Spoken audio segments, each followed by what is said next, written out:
Shalom, Assalamualaikum warahmatullahi wabarakatuh. Salam sejahtera, Om Swastiastu, Namo Buddhaya. Perkenalkan, nama saya Josephine Angelika Damanik. Saya merupakan mahasiswi Fakultas Hukum Universitas Gadjah Mada Angkatan 2017. Saat ini saya mendalami ilmu hukum bisnis, dan pada hari ini saya berkesempatan untuk memberikan sosialisasi pendaftaran makanan khas dari Desa Dosroha sebagai bentuk pembangunan pariwisata yang berkelanjutan, spesifiknya mengenai hak indikasi geografis dan juga hak merek. Sebelumnya, izinkan saya untuk melakukan sosialisasi ini, di mana ini merupakan salah satu program kerja saya dalam kegiatan KKN PPM UGM periode 2 tahun 2020. Jika di kemudian hari Bapak atau Ibu maupun teman-teman dari Desa Dosroha membutuhkan konsultasi atau pendapat dari saya mengenai hak indikasi geografis maupun hak merek, saya dapat dihubungi di nomor 081 3280 22338. Langsung saja saya mulai sosialisasinya ya.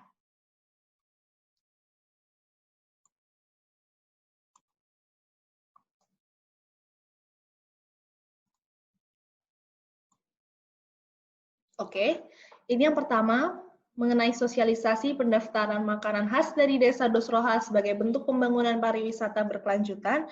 Ini sebenarnya indikasi geografis dan merek. Oke, langsung aja. Oke, mungkin Bapak, Ibu, maupun teman-teman dari Desa Dosroha itu bertanya-tanya, apa sih indikasi geografis ini? Ya, memang karena indikasi geografis ini sangat jarang kita dengar ya, karena lebih sering didengar hak merek daripada hak indikasi geografis. Yang pertama, indikasi geografis itu adalah suatu tanda yang menunjukkan daerah asal suatu barang dan atau produk yang karena faktor lingkungan geografis termasuk faktor alam, faktor manusia, atau kombinasi dari kedua faktor tersebut memberikan reputasi, kualitas, dan karakteristik tertentu pada barang dan atau produk yang dihasilkan. Penjelasan tersebut itu bisa kita lihat di pasal 1 angka 6 Undang-Undang Nomor 20 Tahun 2016 tentang merek dan indikasi geografis. Tanda yang digunakan sebagai indikasi geografis dapat berupa etiket atau label yang dilekatkan pada barang yang dihasilkan. Tanda tersebut dapat berupa nama tempat, daerah, atau wilayah, kata, gambar, huruf, atau kombinasi dari unsur-unsur tersebut.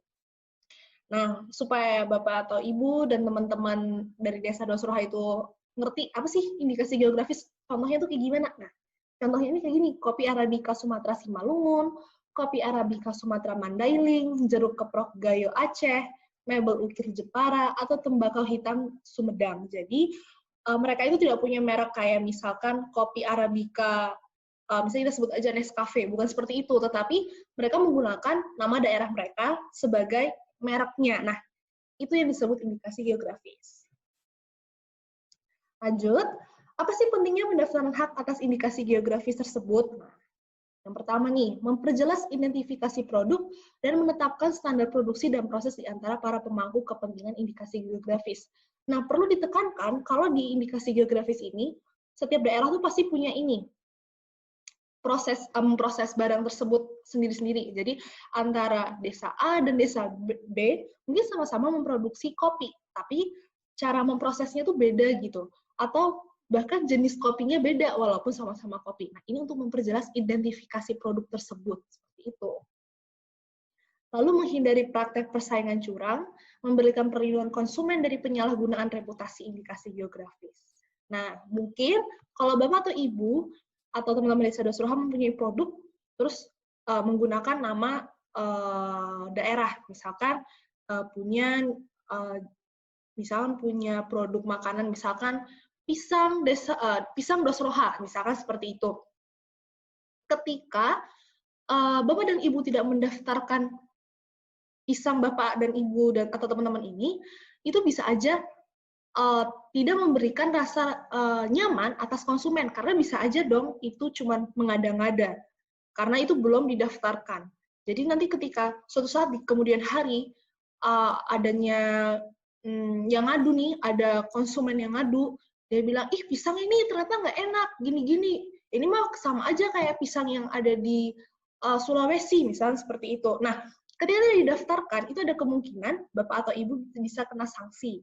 Namun ketika didaftarkan dan di mana pihak yang berwenang itu sudah melakukan pengecekan, nah itu lebih aman karena kan sudah dicek kayak bener nih pisang antara pisangnya Desa Dosroha sama pisang yang Desa Sulawesi itu beda walaupun produksinya sama-sama pisang. Nah, jadi konsumen itu ketika mau menyalahkan produk Bapak atau Ibu, Bapak dan Ibu udah punya sertifikat hak indikasi geografis di mana itu mungkin tulisannya kayak enggak kok, ini pisang saya beda nih, pisang kalau di Desa Sulawesi pakai pisang A, kalau kami ini pisang B, kayak gitu ceritanya. Lalu menjamin kualitas produk indikasi geografis sebagai produk asli, ini seperti yang saya bilang tadi ya, kayak bener, ini tuh pisangnya bener-bener dari Desa Dosroha, bukan pisangnya itu dibeli dulu dari Aceh, baru kita produksi, bukan, tapi pisangnya emang berasal dari kebun di Desa Dosroha. Nah, ini juga akan meningkatkan kepercayaan konsumen untuk membeli lagi produk Bapak atau Ibu, maupun teman-teman dari Desa Dosroha. Lalu membina produsen lokal, mendukung koordinasi dan memperkuat organisasi sesama pemegang hak dalam rangka menciptakan, menyediakan, dan memperkuat citra nama dan reputasi produk. Meningkatkan produksi dikarenakan di dalam indikasi geografis dijelaskan dengan rinci tentang produk berkarakter khas dan unik. Nah, ini seperti yang saya bilang tadi ya, karena di indikasi geografis itu akan dijelaskan bahwa pisang dari Desa Dosroha beda dengan pisang desa di Sulawesi. Bahwa kopi dari Desa Dosroha itu beda dengan beda dengan kopi-kopi yang ada di desa-desa lain. Jadi itu ada ciri khas, ada keunikan tersendiri antara produk-produk yang dihasilkan daerah-daerah. Lalu reputasi suatu kawasan indikasi geografis akan ikut terangkat. Selain itu, indikasi geografis juga dapat melestarikan keindahan alam, pengetahuan tradisional, serta sumber daya hayati. Hal ini tentunya akan berdampak pada pengembangan agrowisata. Nah, seperti yang saya sempat dengar kalau misalkan Desa Dosroha itu mau membangun pariwisatanya. Nah, ketika kita menjual makanan atau produk yang itu juga mengikut sertakan nama Dosroha atau mungkin Simanindo, itu akan meningkatkan rasa rasa ingin tahu seseorang. Jadi misalkan nih saya pergi besok, semoga kalau corona sudah nggak ada, saya bisa berkesempatan datang ke Simanindo, tepatnya Desa Dosroha ya. Jadi saya datang nih ke Desa Dosroha. Ternyata Desa Dosroha ini punya makanan khas, misalkan kita bilang pisang gitu ya produknya, atau kopi aja, kopi. Lalu saya beli kopinya, saya bawa pulang ke Jawa. Terus saya kasih tahu nih ke teman-teman, ini loh kopinya enak banget, ini kopi orang dari Desa Dosroha, dan mereka itu juga lagi pantainya juga bagus-bagus. Kita bisa nih kapan-kapan liburan ke sana. Nah, itu akan meningkatkan orang-orang yang mendengar, Desa Dosroha punya kopi, punya pantai. Nah, itu pasti meningkatkan orang-orang yang nggak pernah datang ke Desa Dosroha atau bahkan belum pernah datang ke Medan, mereka pasti kayak pengen banget gitu loh datang ke Medan atau langsung ke Desa Dosroha untuk merasakan kopi, merasakan makanan khasnya Desa Dosroha. Nah, seperti itu. Itu meningkatkan keingintahuan seseorang akan indikasi geografis suatu daerah, seperti itu. Mungkin biar lebih gampangnya nih ya, contohnya ini dodol Garut atau mungkin mebel ukir Jepara. Mungkin orang-orang ke Jepara itu belum tentu dia mau mencoba makanan khasnya. Tetapi karena orang udah dengar, mereka itu di Jepara jual mebel ukir bagus loh, terkenal loh mebel ukirnya, yuk kita ke Jepara. Nah, orang tuh otomatis datang ke Jepara, dan itu meningkatkan wisata-wisata di sekitarnya. Mungkin pengembang mebel tersebut juga dapat untung, dan wisata-wisata lokal mungkin seperti ada wisata mungkin wisata teknik wisata teknik cara membuat mebel itu gimana, wisata eduwisata itu juga mungkin bisa berkembang juga. Nah, disitulah nilai plusnya kalau kita itu mendaftarkan indikasi geografis kita. Tuh. Nah, lalu siapa sih yang boleh mengajukan hak indikasi geografis ini? Pertama, itu adalah lembaga yang mewakili masyarakat di kawasan geografis tertentu yang mengusahakan suatu barang dan atau produk berupa sumber daya alam, barang kerajinan tangan, atau hasil industri. Ini jadi kita tuh tidak bisa mendaftarkan itu orang-orangan ya, Bapak atau Ibu. Jadi nggak bisa nih kalau misalkan saya punya produk pisang tadi, saya mau mendaftarkan hak indikasi geografisnya. Nah, itu tidak bisa karena itu orang perorangan. Tapi kalau kelompok desa saya mendaftarkan produk pisang itu bisa karena dalam bentuk lembaga kayak gitu. Dan juga Pemda provinsi atau kabupaten itu juga boleh mengajukan hak atas indikasi geografis. Nah, ini contohnya seperti Masyarakat Perlindungan Indikasi Geografis Kopi Mandailing. Nah, jadi masyarakat ini, jadi nggak cuma tidak hanya satu orang yang mendaftarkan Kopi Mandailing, tetapi ada masyarakat. Berarti masyarakat itu lebih dari satu orang yang mempunyai concern atau peduli dengan Kopi Mandailing, dan mereka mendaftarkan Kopi Mandailing mereka itu ke pihak yang berwenang untuk didaftarkan mengenai indikasi geografis Kopi Mandailingnya, seperti itu. Lalu siapa pemakai indikasi geografis ini? Pemakai indikasi geografis adalah pihak yang mendapatkan izin dari pemegang hak atas indikasi geografis yang terdaftar untuk mengolah dan atau memasarkan barang dan atau produk indikasi geografisnya. Lanjut ya.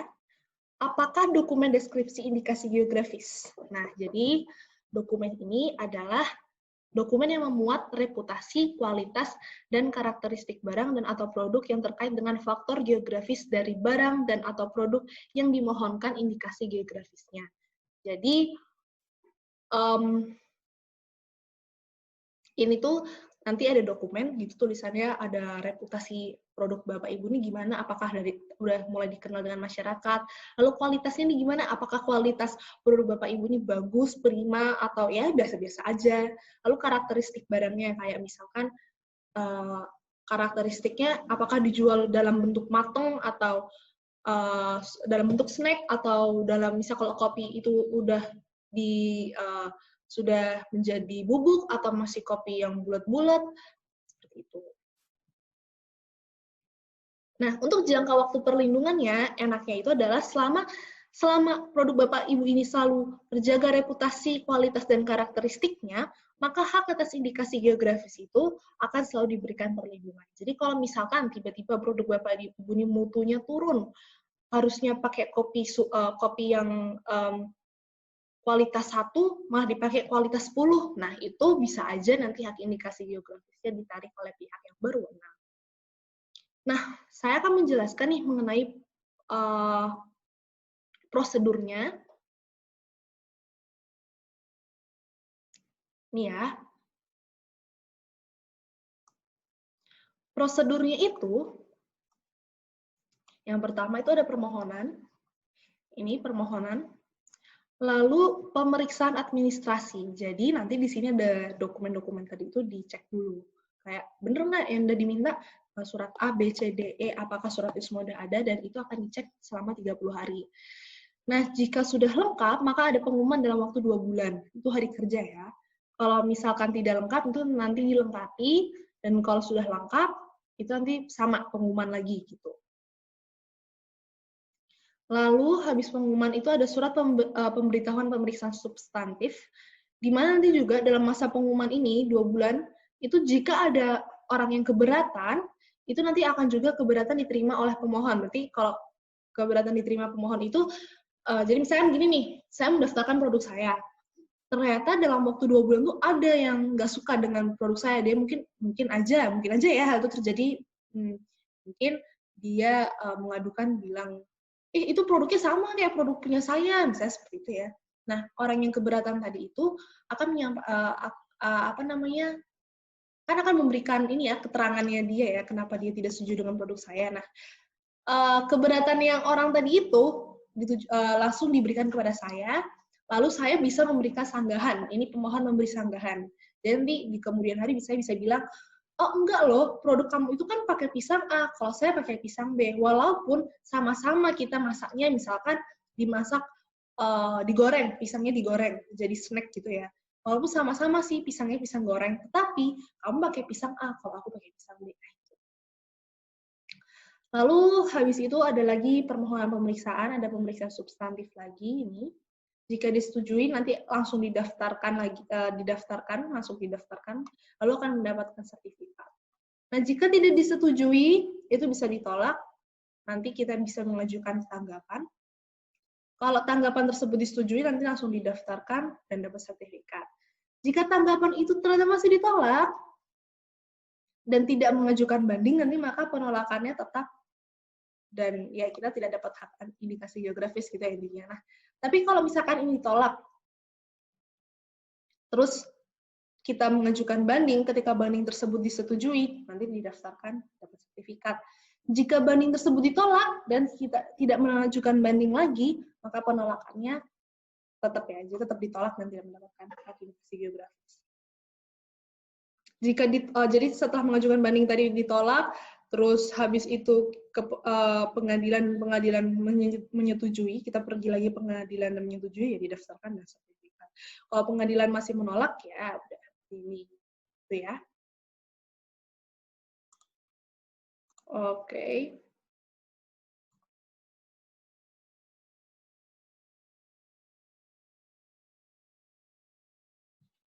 Ini cara mengajukan pendaftaran. Nah, yang pertama itu mengajukan permohonan pendaftaran ke Direktorat Jenderal Kekayaan Intelektual dan menggunakan formulir yang telah disediakan dalam rangkap 3 dan diketik dalam bahasa Indonesia. Surat permohonan pendaftaran itu dilampiri dengan surat kuasa khusus apabila permohonan pendaftaran dipasakan, bukti pembayaran biaya permohonan, 10 lembar etikat indikasi geografis ukuran maksimal 9,9 minimal 5 kali 5. 9 kali 9 cm maksudnya dan minimal 5 kali 5 cm. Surat kuasa khusus ini diperlukan apabila Bapak atau Ibu yang mendaftarkan produk Bapak atau Ibu dengan diwakilkan oleh penasihat hukum atau biasanya kita sebut pengacara. Nah, itu nanti harus ada surat kuasa khususnya karena itu kan berarti nanti yang daftarin kan si pengacaranya bukan Bapak Ibu lagi. Tapi kalau misalkan lembaga ini mau bergerak sendiri, masyarakat misalnya masyarakat Desa Dosruha mau mendaftarkan sendiri produknya, itu bisa nggak usah pakai surat kuasa khusus. Lalu permohonan pendaftaran juga harus dilengkapi dengan dokumen deskripsi indikasi geografis yang sudah saya jelaskan tadi itu ya, yang ada tentang reputasi, kualitas, dan karakteristik. Nah, itu yang terdiri atas nama indikasi geografis yang dimohonkan, nama barang yang dilindungi, uraian mengenai karakteristik dan kualitas yang membedakan barang tertentu dengan barang lainnya yang memiliki kategori sama, dan menjelaskan tentang hubungannya dengan daerah tempat barang tersebut dihasilkan, uraian mengenai lingkungan geografis serta faktor alam dan faktor manusia merupakan satu kesatuan dalam memberikan pengaruh terhadap kualitas atau karakteristik dari barang yang dihasilkan. Selanjutnya adalah uraian mengenai lingkungan geografis serta faktor alam dan faktor manusia. Itu yang merupakan satu kesatuan ya dari memberikan pengaruh terhadap kualitas karakteristik dari barang yang dihasilkan. Uraian tentang batas-batas daerah dan atau peta wilayah. Uraian mengenai sejarah dan tradisi yang berhubungan dengan pemakaian indikasi geografis tersebut untuk menandai barang yang dihasilkan di daerah tersebut. Uraian yang menjelaskan tentang proses produksi, proses pengolahan, dan proses pembuatan yang digunakan sehingga memungkinkan setiap produsen di daerah tersebut untuk memproduksi, mengolah, atau membuat barang terkait.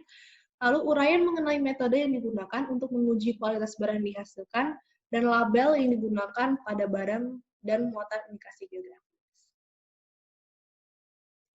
Lalu bagaimana ya cara produsen? Cara produsen itu maksudnya Bapak atau Ibu ya, yang mendaftarkan sebagai pemakai indikasi geografis, itu kita bisa mengajukan permohonan pendaftaran ke DJKI atau Direktorat Jenderal Kekayaan Intelektual dengan menggunakan formulir yang telah disediakan dengan disertai rekomendasi dari instansi teknis yang berwenang.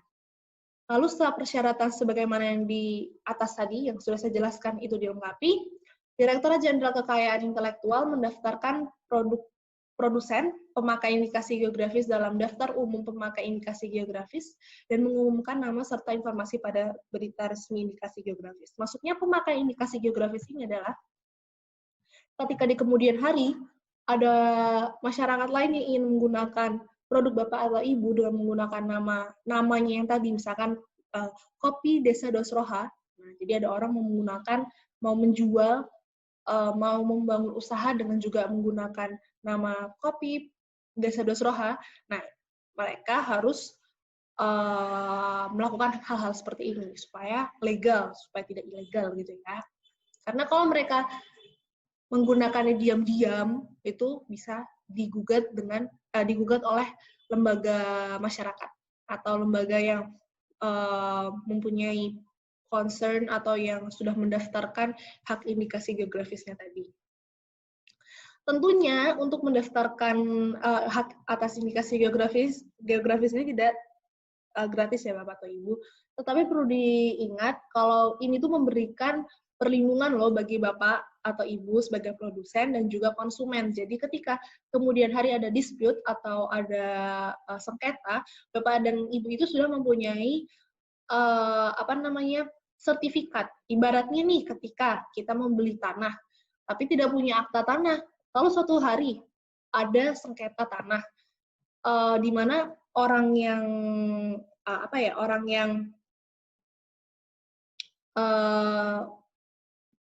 mengaku memiliki tanah tersebut bilang, ini tanah aku. Terus Bapak Ibu bilang, enggak, ini tanah aku. Mana buktinya? Nah, ketika Bapak dan Ibu tidak punya bukti, lalu kita datang ke pengadilan, tentu kita kalah. Tapi ketika kita punya akta, nih, saya punya akta gitu. Nah, itu kemungkinan kita menang, itu sudah ada. Itu juga memberikan perlindungan bagi Bapak atau Ibu. Jika di kemudian hari ada orang bilang, itu Kopi Desa Dosroha sama kayak Kopi Desa kami, gitu.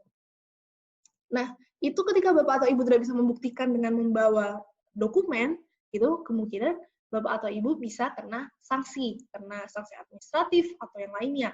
Tapi kalau Bapak Ibu punya akte atau punya sertifikatnya, bilang, enggak, lihat nih, desa kami tuh kopinya pakai kopi jenis A, terus kami tuh proses pembuatannya beda sama kopi kalian, kopi desa B misalkan. Nah, itu ada kemungkinan Bapak atau Ibu tuh bisa menang, karena tentunya kan sudah melewati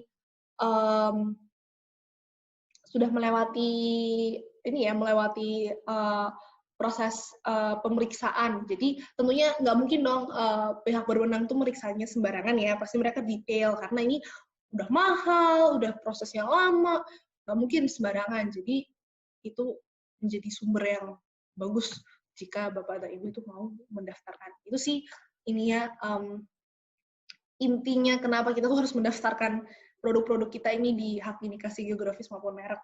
Tapi ini kita cerita indikasi geografis dulu ya. Oke, lanjut aja dulu deh tarifnya. Tunggu. Tarifnya ya. Nah, ini dia. Tarifnya itu gini, permohonan itu bisa dilakukan secara elektronik maupun non-elektronik. Gitu. Jadi kalau elektronik itu 450.000 per kelas. Lalu non-elektronik atau manual, berarti kita datang nih ke Jakarta, itu 500.000 gitu.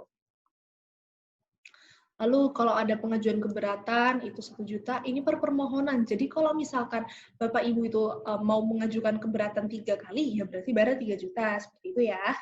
Lalu kalau permohonan banding, 3 juta. Pencatatan penghapusan pendaftaran indikasi geografis itu 200.000 per nomor daftar. Permohonan petikan resmi 300.000. Perubahan data pada deskripsi itu 200.000. Karena kesalahan penulisan. Nah, ini juga jangan sampai salah. Udah bayarnya tadi yang di awal mahal, lalu ada salah nulis. Aduh, nombok lagi 200.000. Jadi lebih baik pelan-pelan saja. Ini perubahan data permohonan indikasi geografis kesalahan penulisan 200. Ini juga perubahan data terdaftar. Ini terdaftar, jadi ketika ternyata sudah didaftar, udah dapat sertifikat, lalu ada yang salah nih, mau diganti, bayar lagi 300.000, ini per nomor daftar.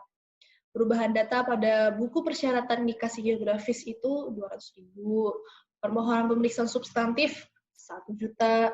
Pencatatan pemakaian 750.000. Memang kalau dilihat ini harganya sangat besar ya, sangat mahal, tetapi ingat Bapak Ibu, ini untuk memberikan perlindungan bagi Bapak atau Ibu di kemudian hari kalau misalkan ada sengketa, memberikan rasa nyaman juga kepada konsumen karena mereka percaya, oh ini sudah didaftarkan kita bisa beli, berarti mereka udah aman nih, udah dicek sama yang berwenang. Gitu. Ya ibaratnya gini aja lah, misalkan ada ada produk makanan deh, ada produk makanan. Yang satu tuh jelas mereknya, sering kita dengar. Yang satu nggak tahu merek dari mana. Pasti kita lebih memilih dong produk yang, ini kan sering masuk TV kan. Kita pasti lebih percaya sama itu. Karena masuk TV juga nggak sembarangan ya. Pasti kan harus uji ini, uji itu, buat sertifikat dan segala hal. Pasti banyak sekali proses-proses yang dilewati. Tapi kalau tiba-tiba ada produk yang kita nggak pernah dengar, bahkan kita lihat orang-orang sekitar kita juga nggak pernah pakai. Tiba-tiba kita mau makan itu, pasti kita mikir 10 kali kan, ini ada boraksnya nggak ya?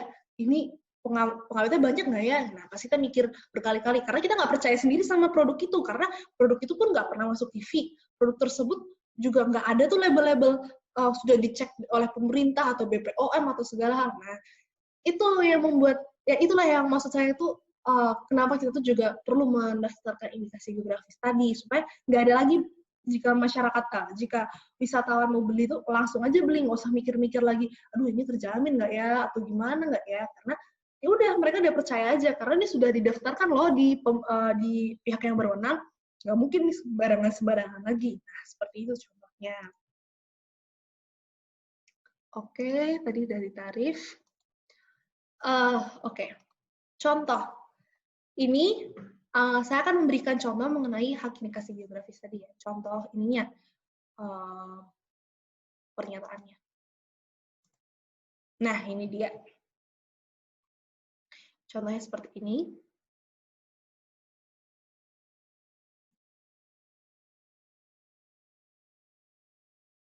Ini contoh untuk kopi Arabica Sumatera Mandailing. Mereka sudah mendaftarkan kopi mereka. Jadi mereka masuknya itu tanggal 30 Desember 2015, diterbitkannya bulan Juni 2016. Tadi kalau Bapak dan Ibu ikutin ini alur diagramnya itu persis kok kayak gini.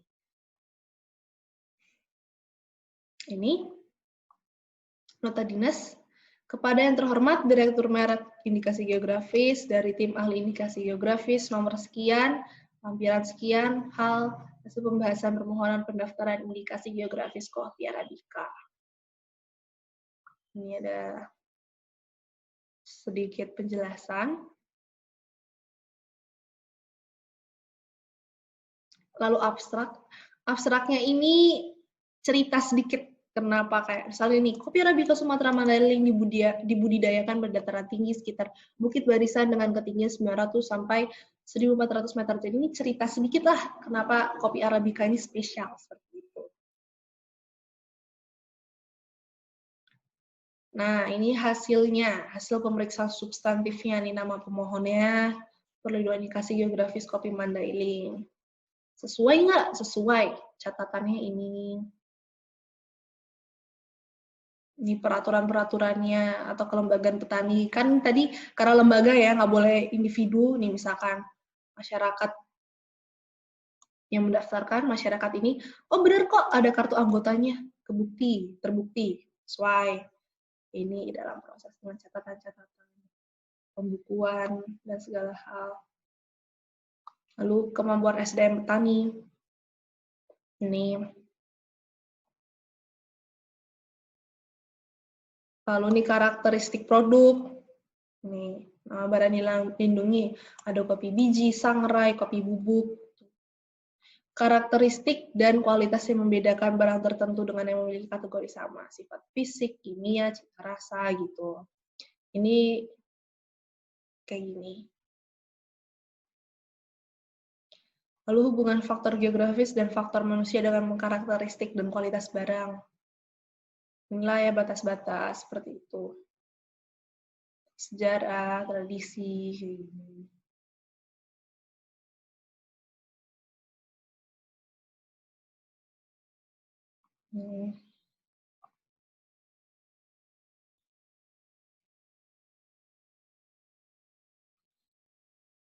Juga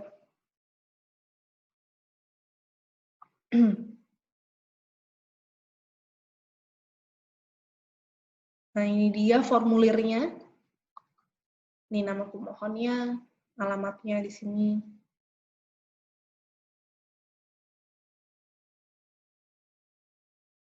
Nah, ini juga jangan lupa labelnya. Nah, ini mereka menggunakan label mereka seperti ini. Ini yang menjadi buat ininya ya, kayak mereknya gitu loh. Seperti itu. Nah, tetapi nggak semua permohonan itu diterima ya, Bapak atau Ibu maupun teman-teman dari Desa Dasroha. Ada loh permohonan itu yang ditolak. Contohnya nih, dia bertentangan dengan ideologi negara, peraturan perundang-undangan, moralitas, agama, kesusilaan, ketertiban umum, menyesatkan atau memperdaya masyarakat mengenai reputasi, kualitas, karakteristik, asal sumber, proses pembuatan barang atau kegunaannya, lalu merupakan nama yang telah digunakan sebagai varietas tanaman yang digunakan bagi varietas tanaman yang sejenis, kecuali ada penambahan padanan kata menunjukkan faktor indikasi geografis yang sejenis. Oke, jadi untuk yang indikasi geografis itu sekian, lalu saya akan menjelaskan tentang merek.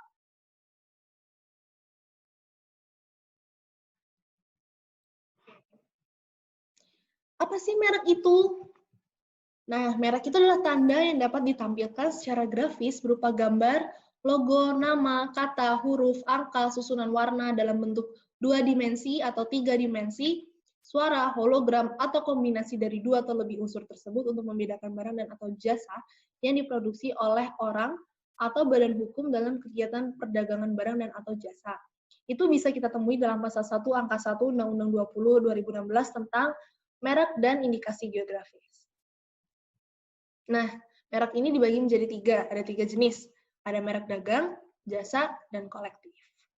Contohnya merek jasa JNE, paket gitu ya, yang ngirim-ngirim paket. Atau juga bisa maskapai penerbangan, contohnya Garuda. Seperti itu.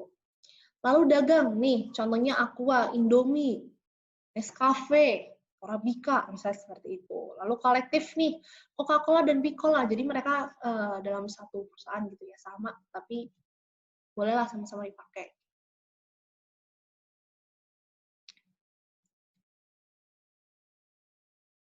Lalu manfaat merek.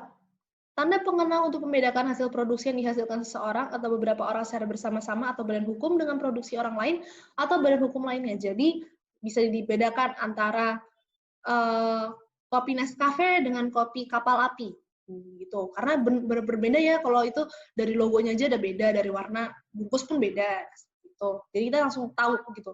Oh, ini nih kopi yang mau aku cari, kopi Arabica yang misalnya kopi Nescafe nih yang kayak gini nih. Lalu sebagai alat promosi sehingga mempromosikan hasil produksinya cukup dengan menyebut mereknya. Nah, ini juga penting. Kenapa?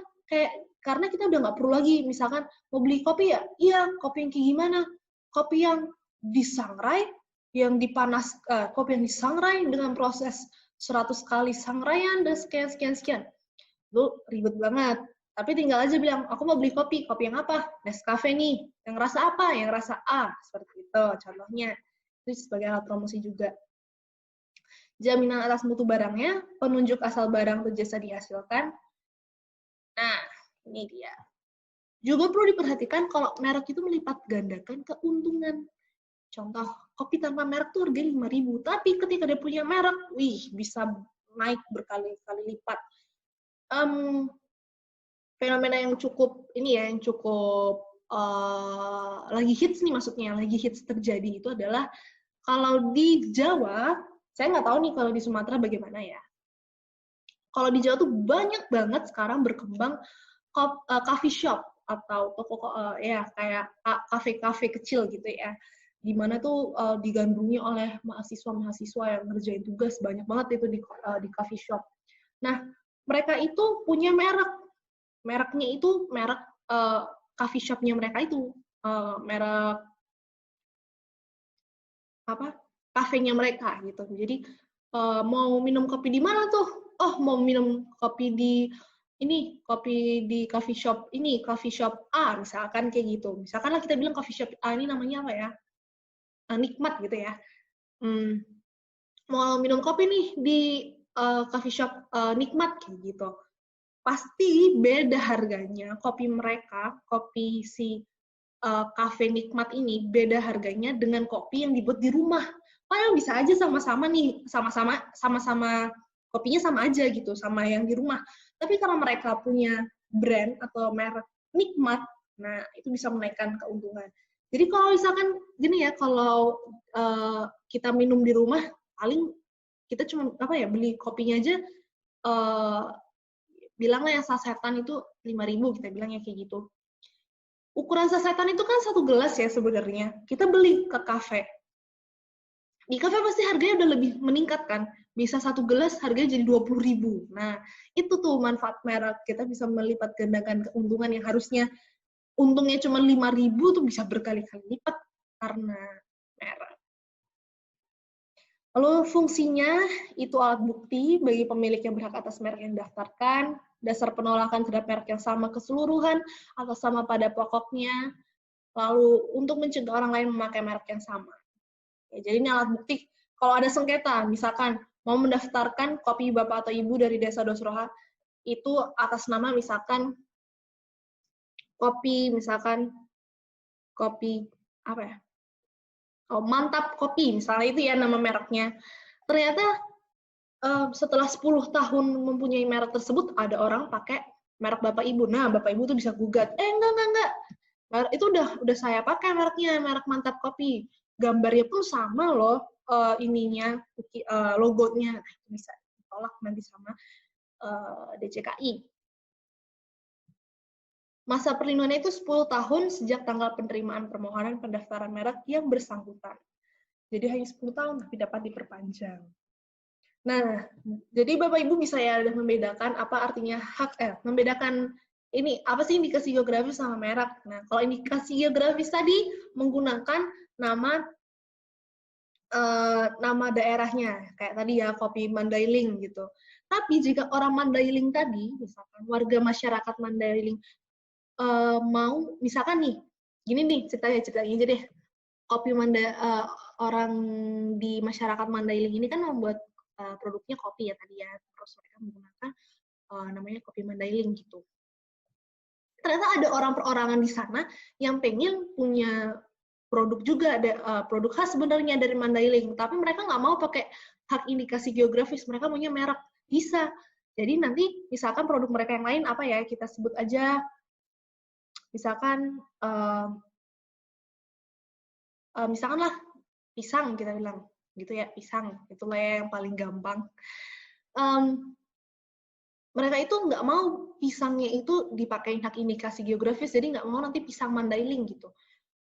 Orang ini maunya ini namanya itu pakai merek, jadi misalkan pisang nikmat. Nah itu berarti nanti mendaftarnya bukan hak indikasi geografis tapi ke hak merek gitu. Jadi pokoknya kalau merek itu namanya asal-asal aja, nggak usah pakai nama tempat. Tapi kalau kalau indikasi geografis itu pakai nama daerah seperti itu. Dan yang perlu ditekankan, kalau indikasi geografis itu yang mendaftar tuh harus masyarakat, harus lembaganya ya. Jadi nggak bisa orang perorangan. Tapi kalau merek itu bisa orang perorangan. Jadi satu orang pun yang mendaftar tak masalah. Seperti itu. Merek yang tidak bisa didaftarkan itu yang bertentangan dengan ideologi negara, tentunya peraturan perundang-undangan, moralitas, agama, kesusilaan, atau ketertiban umum. Sama dengan, berkaitan dengan, atau hanya menyebut barang dan atau jasa yang dimohonkan pendaftarannya. Nah, jadi kalau misalkan mau mendaftar tadi ya, misalkan pisang gitu. Mereknya apa? Pisang. Nah, itu nggak bisa. Jadi harus ada yang lain-lainnya. Misalkan mendaftarkan pisang, terus nama mereknya apa? Misalkan Jos Gandos, misalkan seperti itu. Itu bisa kayak gitu. Jadi nggak boleh ya, bisa mau mendaftarkan produk kayu, misalnya ya kayu gitu ya. Mereknya apa? Kayu, nggak boleh. Mendaftarkan pensil, mereknya apa? Pensil, itu nggak boleh, harus yang lain-lainnya. Membuat unsur yang dapat menyesatkan masyarakat tentang asal, kualitas, jenis, ukuran, macam, tujuan penggunaan, dan segala halnya itu. Jadi, misalkan udah ada merek yang kita ketahui itu bukan dari, misalkan gini deh, aduh gimana ya contohnya. Misalkan nih merek ini ya, Baygon, kita udah tahu semuanya Baygon. Baygon itu kan tulisannya B-A-Y-G-O-N gitu. Tapi kita tiba-tiba memproduksi semacam baygon itu ya, buat pengusir nyamuk gitu ya, untuk mematikan nyamuk. Namanya juga baygon, tapi pakai I, B-A-I-G-O-N. Nah, itu nggak bisa, karena itu menyesatkan orang ya. Jadi, mau beli yang apa, Bu? Misalkan kasirnya nanya, mau beli yang apa, Bu?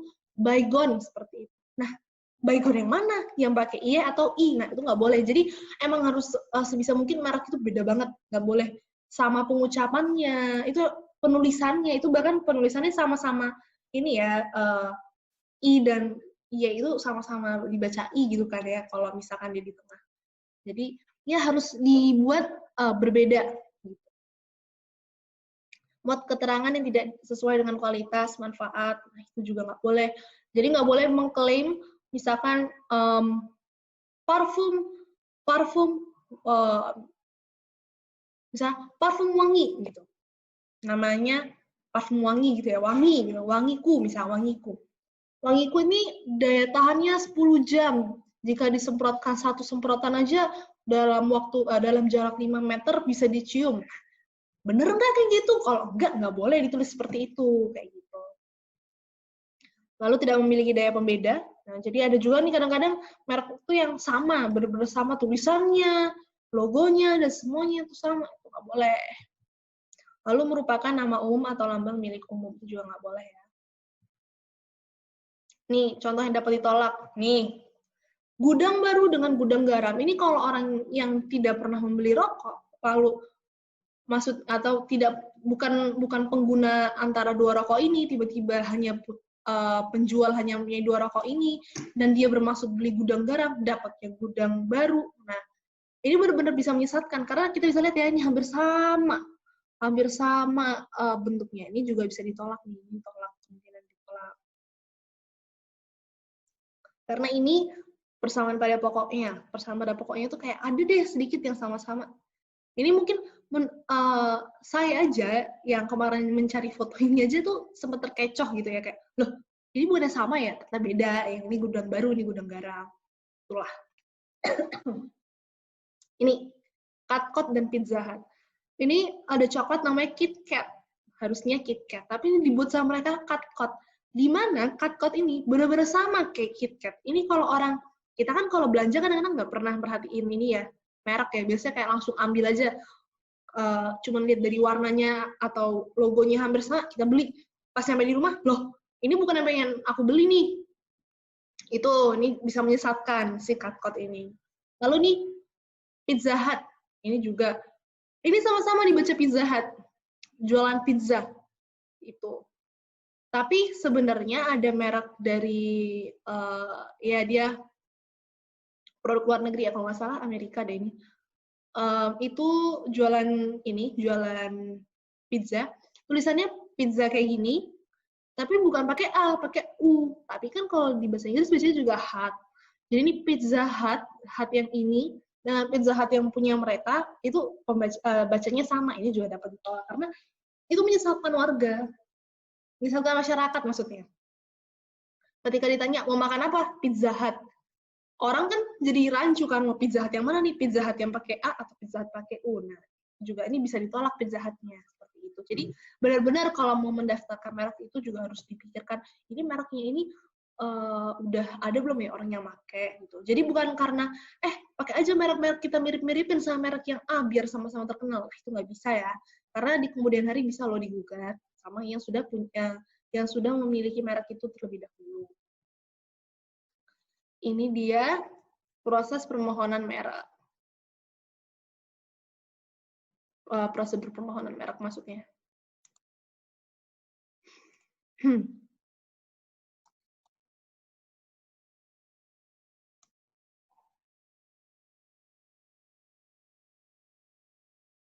Ini pertama kita meregistrasi akun dulu nih di merek.dgip.go.id, klik tambah untuk membuat permohonan baru, pesan kode billing dengan mengisi tipe, lakukan pembayaran sesuai tagihan pada aplikasi Simpaki, isi seluruh formulir, unggah data dukung yang dibutuhkan, dan kalau sudah benar, nah ingat ya harus benar nih karena udah mau ini permohonannya sudah mau diterima. Nanti kalau misalkan mau mengganti kan kena biaya lagi, jadi benar-benar harus diperiksa.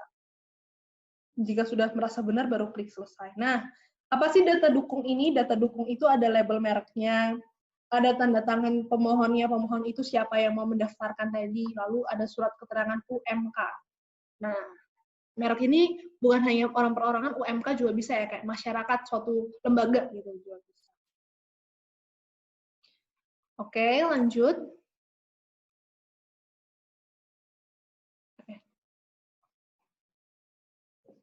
Oke, ini sekarang kita ke tarifnya. Tentu ya, tidak ada lagi yang gratis, tetapi ingat manfaat di depannya itu lebih aman untuk kita semua. Nah, ini dia. Ada yang secara elektronik maupun umum, ini ada 500.000, 600.000 per kelas. Nanti saya akan jelaskan maksudnya kelas ini apa sih gitu. Kalau usaha mikro, usaha kecil, itu sekian harganya. Untuk umum, sekian. Lalu untuk perpanjangan jangka waktu perlindungan, ini juga dibagi dua. Jadi ketika 6 bulan sebelum perlindungan kita itu selesai, baru kita mengajukan, itu harganya sekian. Nih, ya.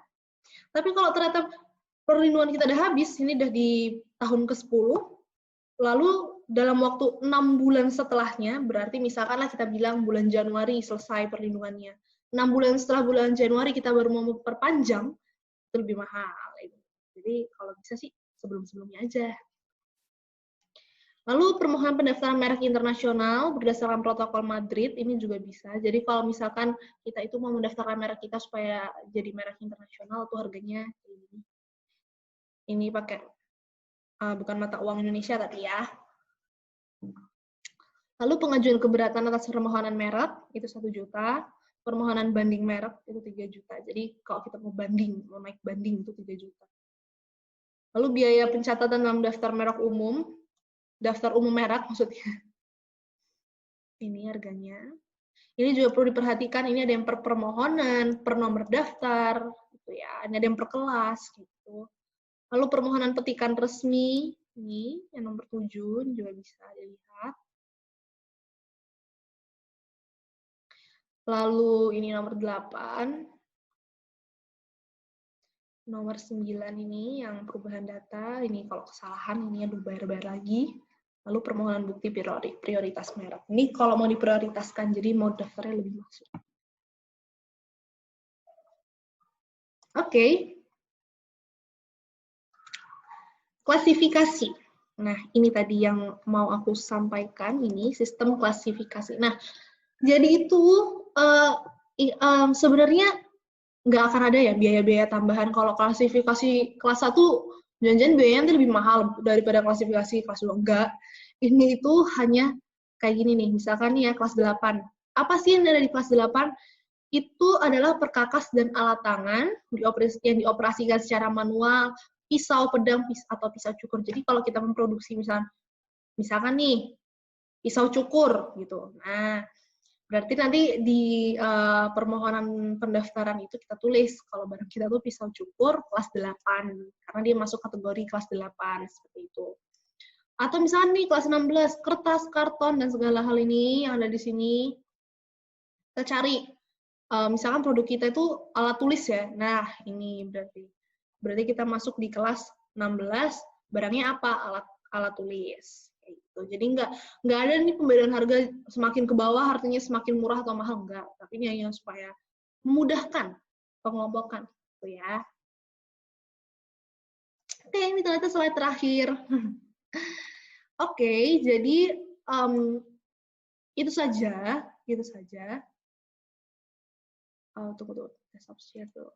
Oke, jadi itu saja sosialisasi pendaftaran. Saya berharap sih Bapak atau Ibu maupun teman-teman Desa Dosroha yang sudah memiliki bisnis itu mulai aware, mulai peduli dengan pendaftaran hak indikasi geografis maupun hak merek. Karena itu memberikan perlindungan juga bagi Bapak atau Ibu maupun teman-teman Desa Dosroha. Sekian sosialisasi dari saya.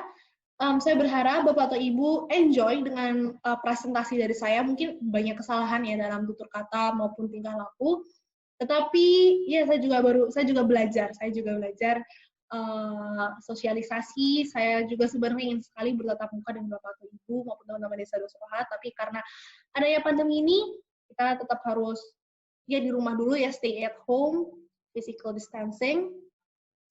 Jadi harapannya di kemudian hari kita bisa bertemu tentunya, dan kalau misalkan Bapak atau Ibu atau teman-teman Desa Dosroha itu mau bertanya mengenai materi yang ada saya sampaikan ini, boleh sekali Bapak atau Ibu menghubungi saya di nomor yang sudah saya sebutkan tadi, yaitu 081 328 022 338. Saya sangat berharap sih sebenarnya Bapak atau Ibu bertanya, karena itu artinya ada antusias gitu ya, rasa antusiasnya, ada antusiasme gitu.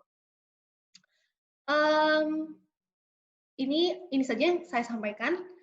Semoga bermanfaat buat Bapak atau Ibu dan juga teman-teman dari Desa Dosroha. Semoga di kemudian hari kita bisa berjumpa, dan jangan lupa untuk tetap mengikuti protokol kesehatan yang sudah disampaikan oleh pemerintah untuk menekan angka penyebaran coronavirus. Sekian, salam sejahtera untuk kita semua.